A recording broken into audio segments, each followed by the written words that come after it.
Hello, intrepid biologists. Dr. Jared Rathel here.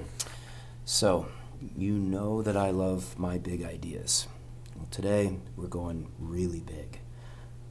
When you gaze up at the night sky, into the depths of the Milky Way galaxy, our galaxy, who among you has not wondered, are we alone? Carl Sagan put it bluntly. He said, "The universe is a pretty big place." It's an understatement. If we are alone, it seems like an awful waste of space. So at the outset, I like to stress that there is a fundamental difference between science and science fiction. Don't get me wrong, I adore science fiction, my faves being the classics. I encourage you to read Robert Heinlein's Stranger in a Strange Land, or Ray Bradbury's The Illustrated Man. But as scientists, as you know, we are skeptical. We recognize that extraordinary claims require extraordinary evidence. We cannot accept that there exists extraterrestrial life until we are confronted with unequivocal evidence. That said, if we are truly objective, we also cannot rule out the possibility of extraterrestrial life just because we have yet to detect it. So going back to that deep well of Carl Sagan quotes, the absence of evidence is not the same thing as evidence for absence. In 1961, at the first ever SETI conference, that acronym SETI stands for the Search for Extraterrestrial Intelligence, Dr. Frank Drake presented what would become known as the Drake equation. He presents it primarily as a means to stimulate conversation, this meeting of minds that included Carl Sagan and famous physicists and astrobiologists. The idea was, how would we even begin thinking about the probability of intelligent life, capable of communicating with us across the vast ocean of space?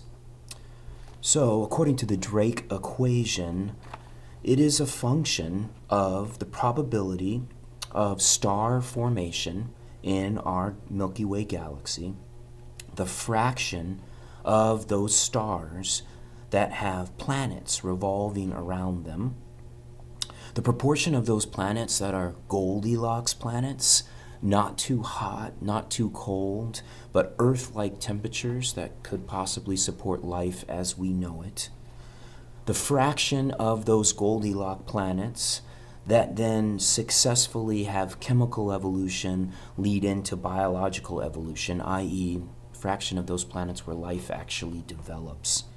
The fraction of those planets where life develops, that life actually involves intelligence. The proportion of those planets supporting intelligent life that can broadcast radio waves or develop some as of yet unknown form of interstellar communication. And then lastly, the average length of the time these alien civilizations stick around to actually broadcast these signals, because interstellar communication is going to take a while, a long while, even if traveling at light speeds. So this seems pretty daunting. That's a lot of unknowns. So we have a fairly decent estimate of the rate of star formation in our Milky Way. So let's start with the first big problem at hand, and that's estimating the proportion of planets that lie in the habitable or Goldilocks zone. Not too hot, not too cold. So we have an optimistic belt, so a wider belt here, and then we have the conservative belt. So Venus is clearly out, it's too hot. Mars is kind of on the edge, but we have directly detected a number of planets that, based on the size of the star that they revolve around, and therefore the temperature, and their distance from the star, they're likely to have very similar temperatures to our home sweet home. So these would be planets like Proxima Centauri b, 1410b, 1512. So we do have some candidates, but how many? So on March 7th, 2009, NASA launched the Kepler Space Observatory to ask this exact question, or to provide some evidence for this question, to discover Earth-sized planets in or near habitable zones and estimate how many of the billions of stars in our Milky Way galaxy have such planets. So Kepler does this by measuring the dimming patterns from around 150,000 stars in its field of view that fit the signature of an Earth-like planet orbiting around the star. So dimming, systematically dimming the way that planets in our solar system do, habitable planets.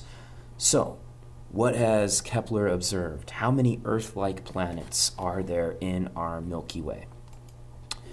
So this 2013 publication out of the Proceedings of the National Academy of Sciences, or PNAS, conservatively estimates that there are on the order of 40 billion with a B, Earth-like planets in our Milky Way galaxy alone. So returning to the Drake equation, if we have 40 billion planets that are in the Goldilocks zone, right, that have temperatures that are conducive for life, if 1 out of every 100 of those planets successfully has chemical evolution that leads to biological evolution, successfully develops life, and then of those planets that actually develop life, if 1 out of every 1,000 of those planets develops intelligent life, we would expect some 400,000 planets with intelligent life just in our Milky Way galaxy.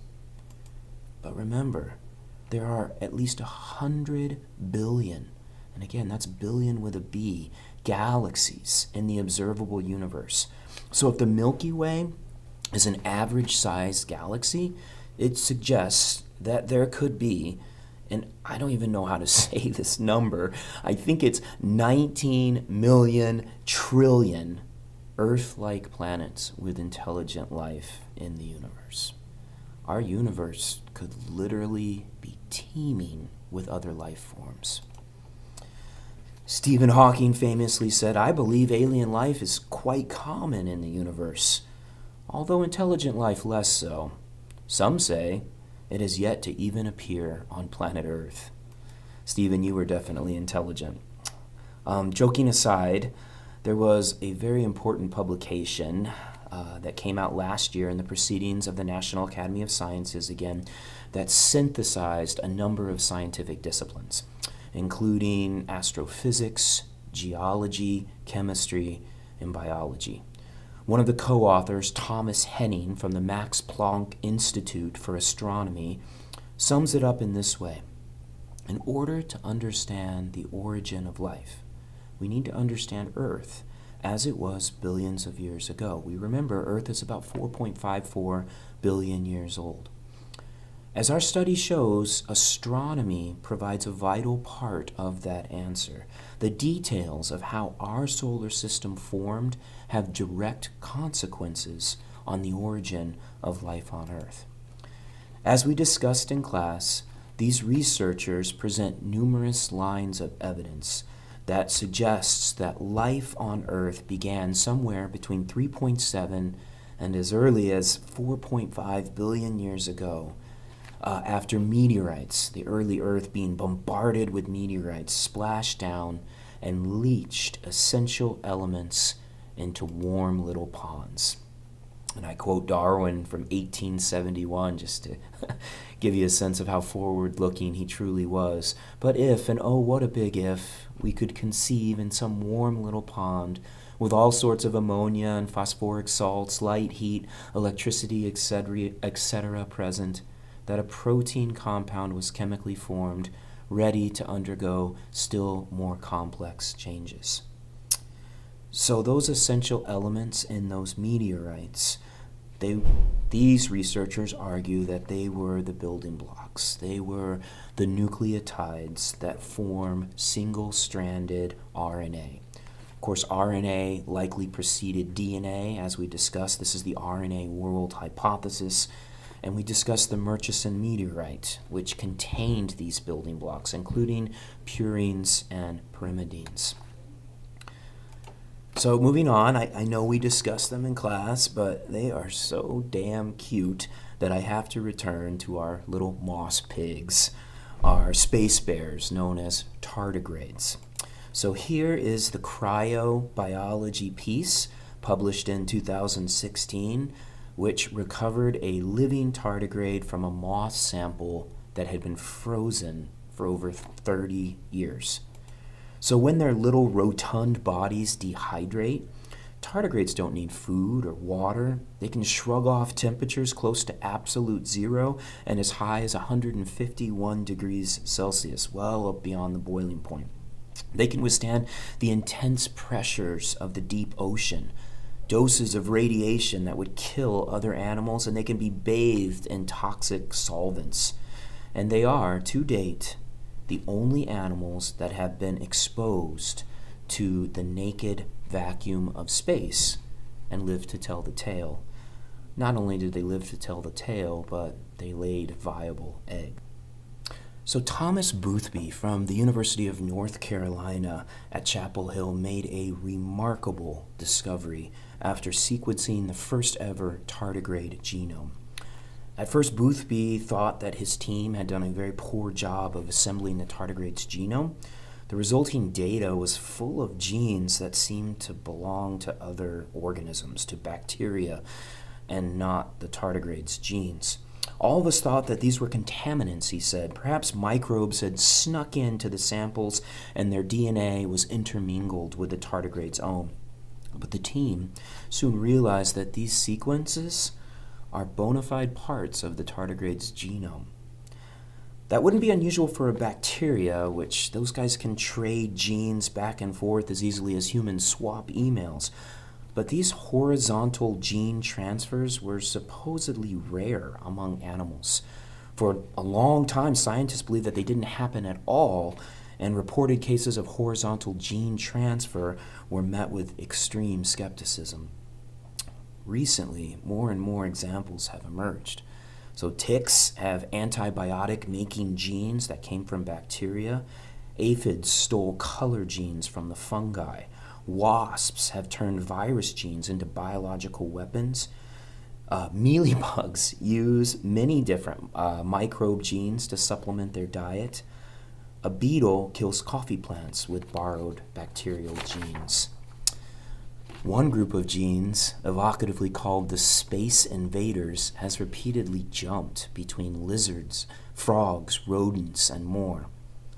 But it's important to note that in all of these cases, it's usually one or two jumping genes that have transferred between species horizontally. At most, the immigrant genes make up 1% of the native organism's genome. But Boothby, and here's the remarkable part, found that foreign genes make up 17.5% of the DNA in the tardigrade's genome. That's a full 1/6. Researchers think that when the tardigrades dehydrate, that they fracture their DNA and all of the organisms living on them and around them. And then when they stitch their genomes back together, which they're very good at doing, they may accidentally put in bacterial genes that were fragmented along with their DNA. So by expelling this water, the tardigrades have ironically become a sponge for foreign genes. And believe it or not, that's not the weirdest tidbit of recent science that I have to share with you today. So this is an octopus. It's a type of cephalopod, headfoot, that along with cuttlefish has the highest brain to body mass ratio of any other invertebrate, hands down. higher brain to body mass ratio than many vertebrates. Even wilder, 2/3 of the neurons, the nervous tissue that the octopus houses, are not even in this massive donut-shaped brain, but are in the 8 arms, distributed among the 8 arms. So actually, when you cut these guys off, they show complex reflex actions, multi-step reflex actions, even when disconnected from the brain. So as you would expect, the roughly 300 species of extant octopi are highly intelligent. They use tools, building shelters out of coconut shells. They solve problems. They navigate complex mazes that require both short and long-term memory. And anybody who has tried to keep a wild octopus in an aquarium like we did down in Corpus Christi knows what escape artists they are. They often will leave their aquariums at night and steal food from other aquaria. But here's where it gets really wild. Last month, an argument came out in the journal Progress in Biophysics and Molecular Biology that argued that the jump between the ancestral and relatively primitive nautilus to this highly derived octopus with massive brains, sophisticated nervous systems, camera-like eyes, flexible bodies, instantaneous camouflage via the ability to switch color and shape. These striking features appear so suddenly because the researchers argue they were vectored by extraterrestrial retroviruses or by frozen, cryogenically preserved octopus eggs themselves.